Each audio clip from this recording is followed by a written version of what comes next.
سیدہ عائشہ صدیقہ کہتی ہیں زمانہ سو جاتا اور میرے رسول مصلی بچھا کے کھڑے ہو جاتے. او یار کھیتی باڑی کر کے نہیں، محنت مزدوری کر کے نہیں. جناب عائشہ کہتی ہیں میں یہ بھی دیکھتی کہ حضور ایک آیت شروع کرتے تو ساری رات اسی کو پڑھتے اور میری نظر جاتی تو قدم مبارک پہ ورم آ جاتا. یار نماز پڑھ کے اتنی مشقت کر کے اتنی جد و جہد کر کے ورم آ گیا. یا رسول اللہ اتنی محنت کیوں کرتے ہو؟ فرمایا افلا اکون عبدا شکورا، کیا میں اپنے رب کا شکر گزار بندہ نہ بنوں؟ صحابہ کا ذوق عبادتوں کا، ریاضتوں کا، تلاوتوں کا، طبیعت ہے ان کی. وہ ایک دوسرے کو، حضرت مولا علی شیر خدا کرم اللہ تعالی وجہہ الکریم کے زمانے میں روم کے بادشاہ نے کہا یار یہ مسلمانوں کا پتہ تو کرو، یہ آخر کیوں اتنے زیادہ مجاہد ہیں. اس زمانے میں جاسوس بھیجنے کا مزاج تھا. اب تو جاسوس پکڑا جاتا ہے، اب تو جاسوس ہو، اور جاسوسی کا شوق ویسے آج بھی ہے. عرض کروں تھوڑی سی بات اس عنوان سے.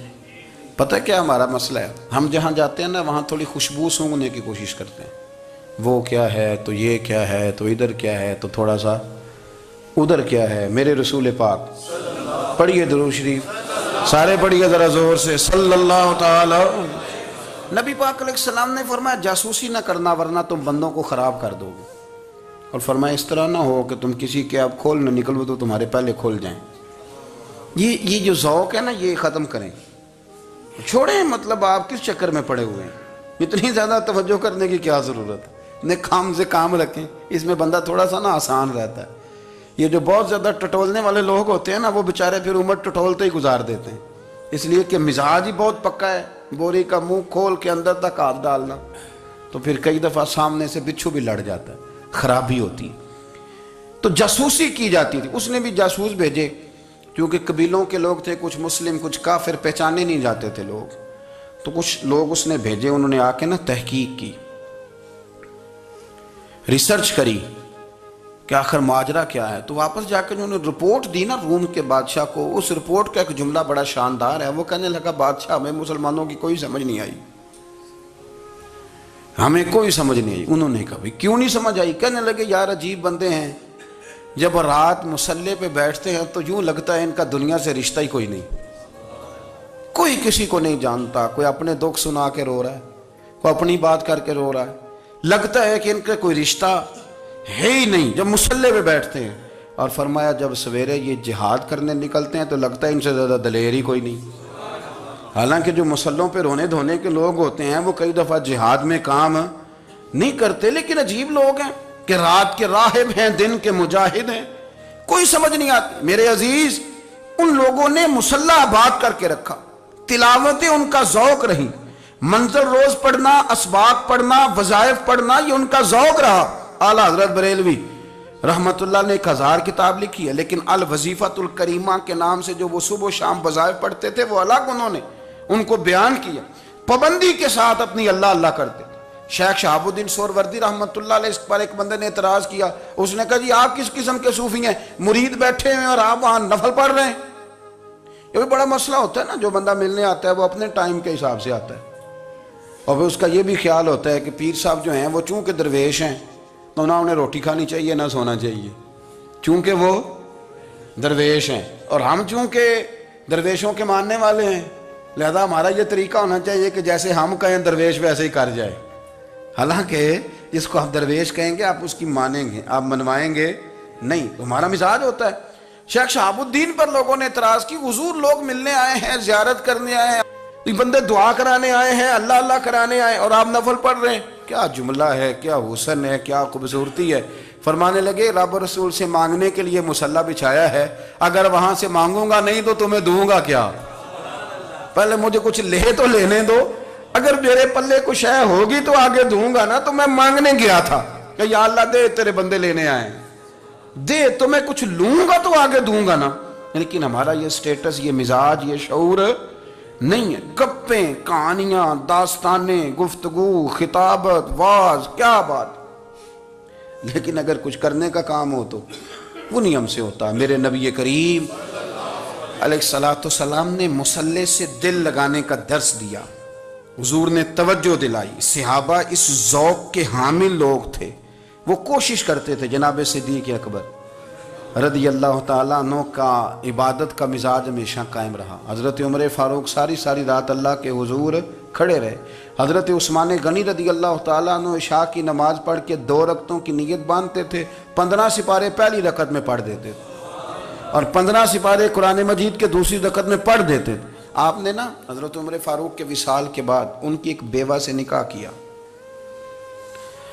حضرت عثمان غنی نے نکاح کیا. وہ خاتون آپ کے نکاح میں آئیں تو عرض کرنے لگیں امیر المومنین میرے لیے اعزاز تو بہت ہے کہ میں امیر المومنین کی بیوہ تھی تو امیر المومنین کی منکوحہ ہو گئی ہوں، لیکن حضور نہ تو میں جوان ہوں کہ میرے اندر رغبت ہوتی اور نہ میں اب اس قابل ہوں کہ کوئی خدمت کر سکوں، میرے ساتھ نکاح کی وجہ کیا بنی؟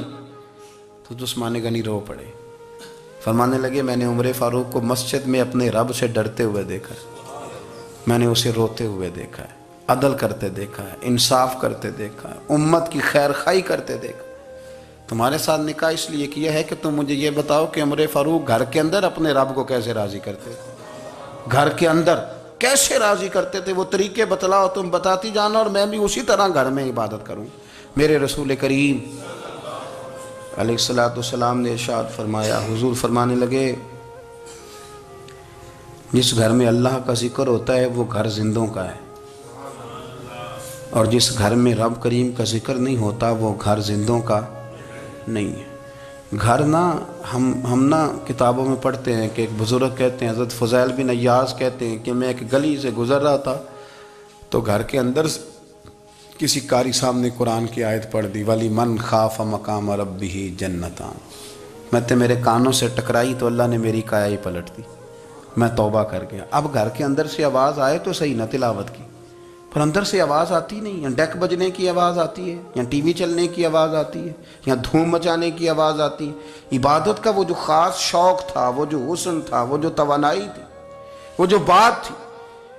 ایک جگہ پہ ہم بیٹھے تھے تو وہاں ایک صاحب آئے اور انہوں نے آتے ہی کہا کہ مہربانی کریں ذرا مجھے مصلی دے دیں، میرے نہ کچھ نفل رہ گئے. تو میں نے وضو کر لیا تو کوئی مصلی مل جائے. مصلی انہیں دے دیا گیا، وہ مصلی لے کے چلے گئے تو پیچھے ایک صاحب نے تبصرہ کیا، کہنے نے کتنا ریاکار بندہ ہے، لوگوں کو دکھا رہا ہے کہ میں نفل پڑھتا ہوں، ہے کوئی بات کرنے والی. میں نے اسے کہا، میں نے کہا تو مہربانی کرنا اس طرح کی ریاکاری تو بھی کر، پکڑ مصلی اور جا تو بھی تھوڑی ریاکاری کر کے آ، اٹھ ذرا شکر کر کوئی یہ ریاکار بھی ملا ہے، کوئی نفل پڑھ کے ریاکاری کر رہا ہے. اللہ کا میں کہتا ہوں کو پڑھے تو صحیح نہ، یا یہ کوئی دور ہے نفل پڑھنے کا؟ اس میں تو لوگوں کا مزاج ہی نہیں، طبیعت ہی نہیں. میں نے کہا چل مہربانی کر یہ لے مصلی اور تو بھی جا تھوڑی سی یا کر یا ریاکاری کرو تو صحیح نا. مزاج ہی نہیں، ذوق. جمعے کی نماز پڑھ کے یوں دنیا بھاگتی ہے، او ہو پتہ نہیں کون سی پیچھے آگ تھی جو بجھائی جائے گی. اور آج تک لوگ مسئلہ پوچھ رہے ہیں کہ جمعے کی بعد والی سنتیں کتنی ہوتی ہیں. میں نے کہا کتنے سال ہو گئے جمعہ پڑھتے، کتنے سال ہو گئے، ابھی تک سنتوں کا نہیں پتہ، ابھی تک نہیں علم کے پہلے کتنی رکھتے ہیں اور بعد میں کتنی رکھتے ہیں. فجر کی سنتیں کب پڑھنی چاہیے، سنو فجر کی سنتوں کے بارے میں. میرے رسول کریم سید عالم صلی اللہ تعالیٰ علیہ وسلم سے ایک صحابی نے پوچھا تھا، حضور میری فجر کی سنتیں رہ گئیں یا رہ جاتی ہیں تو حکم کیا ہے؟ کیا انداز ہے حضور کا. بخاری مسلم کے لفظ سنو. حضور سید عالم صلی اللہ علیہ وسلم فرمانے لگے، اس نے کیا پوچھا تھا، حضور جواب کیا دیتے؟ فرمایا فجر کی سنتیں کبھی نہ چھوڑنا، فجر کی پہلی 2 سنتیں کبھی نہ چھوڑنا. یا رسول اللہ صلی اللہ تعالیٰ علیہ وسلم میری رہ گئی ہیں، رہ جاتی ہیں. فرمایا فجر کی 2 سنتیں نہ چھوڑنا. فرمایا فجر کی پہلی 2 سنتیں مجھے دنیا اور دنیا کے اندر جو کچھ ہے وہ سب سے زیادہ پیاری ہے. فجر کی 2 سنتیں دنیا اور دنیا میں جو کچھ ہے مجھے وہ سب سے زیادہ پیاری ہیں. اس لیے فجر کی سنتیں نہ چھوڑنا. اپنا ذوق، اپنی طبیعت، ہم نے نا ذوق غلط بنا لیا ہے. اگر 20 بندے کہہ بھی دیں گے تو نے بڑی شاندار تلاوت کیا تو کیا اس سے بنے گا؟ 100 بندہ کہہ بھی دے تیری کیا بات ہے، کیا بات ہے نعت خاں کی، کیا بات ہے علامہ صاحب کی، پیر صاحب کی، پیر مہر علی شاہ صاحب رحمت اللہ علیہ. آپ تشریف فرما تھے تو آپ کے ایک ہی بیٹے بابو جی جن کو کہا جاتا ہے، جس دن صاحبزادے پیدا ہوئے تو خادم نہ وہاں سے نکلا. ان لوگوں کے شوق اور طرح کے تھے نا تو ان کی توجہ بھی اپنے شوق کی طرف رہتی. تو خادم نکلا اندر سے، پیر صاحب مبارک ہو، پیر صاحب مبارک ہو، پیر صاحب مبارک ہو، پیر صاحب مبارک ہو. شور کر رہا ہے. تو پیر صاحب کو وجد ہو گیا، اللہ اکبر اللہ اکبر اللہ، او کیا ہوا، کس بات کی مبارک دے رہے ہو؟ عرض کی حضور اللہ نے بیٹا دیے۔ تو آپ فرمانے لگے اچھا حضور آپ کیا ہوا، آپ تو پریشان ہو گئے۔ فرمانے لگے جب تو نے 3 دفعہ کہا نا مہر علی کو مبارک ہو، تو میں سمجھا تھا شاید تجھے کسی نے بتا دیا ہے کہ مہر علی سے اللہ راضی ہو گیا۔ میں سمجھا تھا کہ شاید تو یہ خبر لے کے آیا ہے کہ کسی نے بتایا ہے کہ مجھے آج خبر ملی ہے کہ مہر علی سے رب اچھا پتر ہوا ہے، الحمدللہ اللہ کا شکر ہے، پر میرے لیے مبارک کا دن وہ ہوگا جب میرا رب کہے گا کہ میں مہر علی سے راضی ہوں، میرے محبوب کہیں گے کہ میں مہر علی سے۔ آپ بات کو سمجھیں، شوق ہی کسی اور طرف تھا، دل ہی کہیں اور لگا ہوا تھا، طبیعت ہی کہیں اور مائل تھی۔ کوئی وظیفہ پوچھتے تھے تو پڑھتے تھے وہ لوگ، کچھ اللہ اللہ انہیں بتائی جاتی تھی تو کرنے کا ذوق رکھتے تھے، طبیعت تھی، قائل تھے۔ حضرت ربیع کہتے ہیں میں بڑی دور سے سفر کر کے گیا حضرت اویس کرنی سے ملنے، بڑی دور سے، اور جب میں پہنچا تو فجر کا وقت تھا، تو حضرت اویس کرنی کو میں نے پا لیا، تو وہ نماز پڑھ کے نا قرآن شریف لے کے بیٹھ گئے۔ فرماتے ہیں اشراق چاشت کا وقت ہوا تو نفلوں کی نیت باندھ لی۔ محدث ابن الجوزی نے لکھا ہے، فرماتے ہیں پھر جب زوال کا وقت ہوا تو مسجد میں جھاڑو دینے لگ گئے، ظہر کی نماز پڑھ کے تو عصر کی تیاری تک وہ مسجد میں بیٹھے رہے، اور میرے نبی پاک علیہ السلام نے فرمایا جو نماز کے انتظار میں بیٹھا ہو وہ نماز ہی میں ہے، وہ نماز ہی میں ہے۔ فرمایا میری دنیا میری امت کی جو رہبانیت ہے نا وہ اتنی ہے کہ نماز کا انتظار کرے، اذان کے بعد نماز کا یہ راہب ہے، یہ اس وقت چھوڑ کے بیٹھے ہیں سارا کچھ۔ فرماتے ہیں عصر تک انہوں نے اللہ اللہ کی، پھر مغرب تک کی، عشاء کی نماز ہوئی تو نماز پڑھی تو وہ تھک گئے، اب مجھے وہ فارغ ہوں مصلی چھوڑے تو میں ملاقات کروں نا۔ یہ آپ حیران نہ ہوں کہ اتنی دیر بندہ کیسے اللہ اللہ کر، ہم نے کی نہیں نا اس لیے ہم پریشان ہیں، جو عادی ہوتے ہیں وہ کر بھی لیتے ہیں، وہ یہ کام۔ میری بات کی سمجھ آ رہی ہے؟ جب جاتے ہو کسی دفتر میں تو 8 گھنٹے کھڑے رہ لیتے ہو نا، مجبوری ہوتی ہے تو کھڑے رہا جا سکتا ہے۔ پاسپورٹ کے دفتر بولیے، امیگریشن کی لائنوں میں، اور میں نے تو امبیسیوں میں بندے 12 گھنٹے پہلے جا کے کھڑے دیکھیں، رہ لیتے ہیں کھڑے۔ تو اگر ان کاموں کے لیے رہا جاتا ہے تو اللہ رسول کے لیے بھی کھڑے رہا جا سکتا ہے۔ تو فرمانے لگے کہ جب عشاء کی نماز کے بعد آخر انسان تھے، تھک گئے، نیند کا غلبہ ہوا تو تھوڑی ایسے آنکھ بند ہوئی تو کھلی تو رونے لگے۔ حضرت ویسے کرنی رو کے کہنے لگے مالک مجھے غافل تو نہ کر، ابھی میں نے کیا بھی کچھ نہیں، دن ختم ہو گیا، کوئی نفل نہیں، کوئی اللہ اللہ نہیں، اللہ مجھے غافل نہ کر، میری مدد فرما۔ فرماتے ہیں جب وہ روئے تو میرے ساتھ جو شخص تھا میں نے کہا اٹھو چلیں، کہنے لگا حضور ملنا نہیں، فرمایا جو میں لینے آیا تھا وہ مجھے مل گیا ہے، جو میں ان سے سیکھنے آیا تھا وہ مجھے نصیب ہو گیا، اب اور میں نے کیا لینا، ختم ہو گئی بات، اٹھو چلیں۔ اللہ کے بندوں نے حضرت ربیعہ بن کعب اسلمی رضی اللہ تعالیٰ عنہ فرماتے ہیں، کہتے ہیں جب بنو قریظہ اور بنو نذیر یہودیوں کے ساتھ حضور علیہ السلام نے جنگ کا اعلان فرمایا تو وہ دشمن ہو گئے، ہمیں خطرہ تھا کہ وہ رات کو کہیں محبوب کو تکلیف نہ دیں، تو کچھ لوگ نا تلواریں لے کے نبی پاک کے دروازے پہ پہرے داری کرتے تھے۔ گن مین رکھنا حرام نہیں، اگر کسی کو واقعی خطرہ ہو تو اس کے لیے سنت بھی ہے۔ حضرت علی المرتضیٰ تلوار لے کے حضور کے گھر کا پہرا دیتے تھے۔ حضرت ربیعہ بن کعب اسلمی رضی اللہ تعالیٰ عنہ فرماتے ہیں کہ رات میری ڈیوٹی تھی کہ میں حضور کے گھر کا پہرا دوں گا، تو فرماتے ہیں میں باہر سن رہا تھا، ساری رات ہی میرے نبی پاک نے اللہ کی تسبیح پڑھی، ساری رات، کبھی تسبیح، کبھی تحلیل، کبھی تحمید، کبھی تکبیر، ساری رات۔ فرماتے ہیں ساری رات حضور پڑھتے رہے اور ساری رات ہی میں سنتا رہا، مجھے اونگ آ گئی، میری آنکھ لگ گئی، حضور ابھی پڑھ رہے تھے، میں تھک کے سو گیا، اور فرماتے ہیں جب میری آنکھ دوبارہ سے کھلی تو میرے کانوں میں پھر کوئی چیز گونجی، تو میں نے کان لگایا تو میرے حبیب ابھی بھی اللہ کو یاد کر رہے، ساری رات حضور رب کی عبادت کرتے۔ اسی لیے تو کہا یا ایھا المزمل قم اللیل الا قلیلا، حبیب ساری رات تو نہ جاگا کا، تھوڑا آرام بھی کر لیے گا۔ میرے بھائی اپنا مصلی، اپنی عبادات، اپنے وظائف، اللہ اللہ جو آپ نے کسی سے سیکھی ہے اس کو کبھی کمزور نہ ہونے دیں۔ شجرہ شریف جو کسی بزرگ سے آپ لے لیتے ہیں تو کیا رسم ہے کوئی؟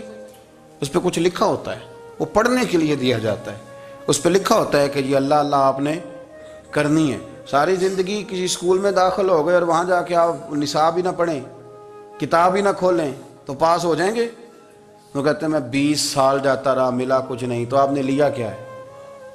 ایک اتنی سی کتاب تھی، اس کو تو کھول کے آپ دیکھ نہیں سکے، اس کے وظائف تک تو رسائی نہ ہوئی، اس لیے کہ اللہ اللہ کرنا مشکل ہے اور تصویر کھنچانا یہ آسان کام ہے. تو جو آسان ہے اس طرف ہماری توجہ لگی رہتی ہے اور جو مشکل ہے اس طرف ہم ذوق پیدا نہیں کرتے. یا ایھا الناس اعبدوا ربکم الذی خلقکم والذین من قبلکم لعلکم تتقون.